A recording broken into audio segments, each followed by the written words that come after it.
Nos ados ont vu tous les Miyazaki. Ils rêvent qu'on les emmène au Japon. Alors je vous donne rendez-vous au musée Ghibli à Tokyo, où vous serez transportés dans l'imaginaire du studio. Incroyable. Mon mari, lui, rêve de s'immerger à fond dans la culture nippone. Après un cours de dessin manga avec un artiste, je vous propose d'assister à une cérémonie du thé. Waouh. Et pour une expérience unique jusqu'au soleil levant, je vous ai réservé une nuit dans un joli ryokan avec un dîner traditionnel.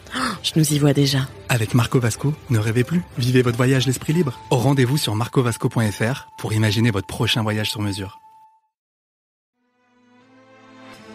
Les podcasts du Figaro.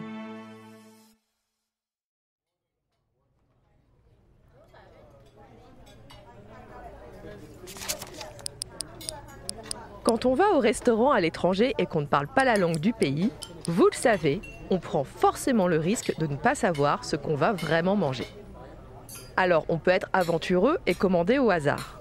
Mais si comme moi vous êtes d'une nature prudente, vous allez sortir votre smartphone et taper les noms des plats dans un moteur de recherche, en espérant que les photos qui vont ressortir vont vous aider un petit peu.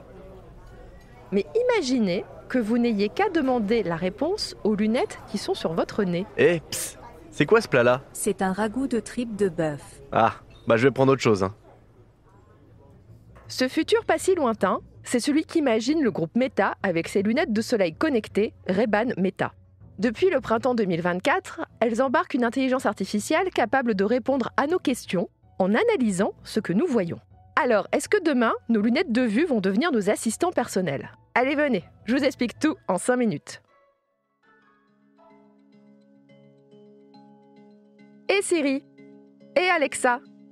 Ok Google. Parler à une IA, ça fait environ 10 ans qu'on en a pris l'habitude avec les assistants vocaux d'Apple, Amazon ou Google. Mais les questions restent simples. C'est quoi la météo ? Tout comme les ordres. Mets une alarme à 7h30. Surtout, ces assistants vocaux sont incapables de comprendre ce que nous voyons. Je ne peux pas leur dire « Qu'est-ce que je peux cuisiner avec ça ?» en regardant les œufs, le jambon et les champignons qui restent au fond de mon frigo. Mais par contre, je peux le faire avec Meta AI, l'assistant intelligent qui est présent dans les lunettes Ray-Ban Meta. On appelle ça une IA multimodale. Elle peut comprendre et analyser du texte, du son, des images et de la vidéo. Elle voit ce que je vois, elle entend ce que j'entends. Enfin, ça, c'est la promesse. Meta AI est déployée depuis le printemps 2024 dans les pays anglo-saxons. Des journalistes ont pu le tester dans plein de situations de la vie de tous les jours, et les résultats ne sont pas encore parfaits. Cette IA n'a pas su reconnaître des animaux dans un zoo et a confondu un canard avec une tortue. Elle peut aussi se tromper quand on lui demande d'identifier un bâtiment public qui est face à nos yeux, ou bien de nous dire « c'est quoi ce fruit exotique sur l'étal d'imprimeur ?»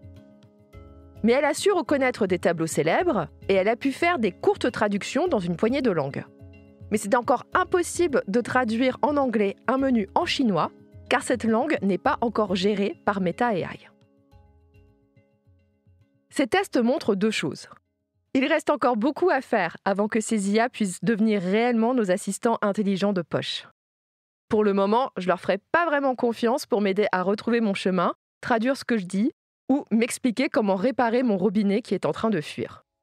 Mais ces tests démontrent aussi les progrès galopants de l'intelligence artificielle par rapport à Siri ou Alexa.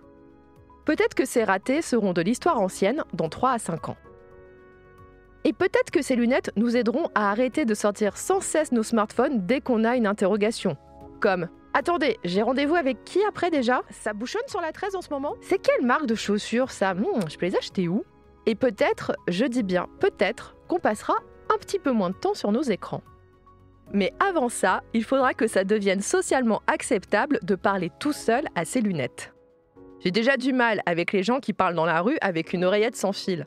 Alors imaginez si les gens se mettent à dire à voix haute ce qu'ils cherchent sur Google. Finalement, c'est pas si mal les smartphones, non ?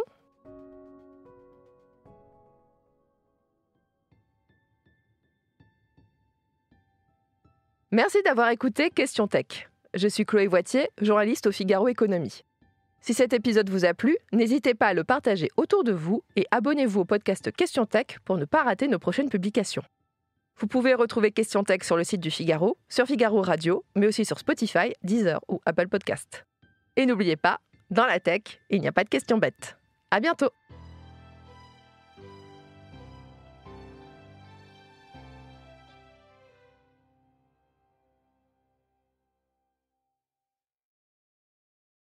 Nos ados ont vu tous les Miyazaki, ils rêvent qu'on les emmène au Japon. Alors je vous donne rendez-vous au musée Ghibli à Tokyo, où vous serez transporté dans l'imaginaire du studio. Incroyable. Mon mari, lui, rêve de s'immerger à fond dans la culture nippone. Après un cours de dessin manga avec un artiste, je vous propose d'assister à une cérémonie du thé. Waouh. Et pour une expérience unique jusqu'au soleil levant, je vous ai réservé une nuit dans un joli ryokan avec un dîner traditionnel. Je nous y vois déjà. Avec Marco Vasco, ne rêvez plus, vivez votre voyage l'esprit libre. Au rendez-vous sur marcovasco.fr pour imaginer votre prochain voyage sur mesure.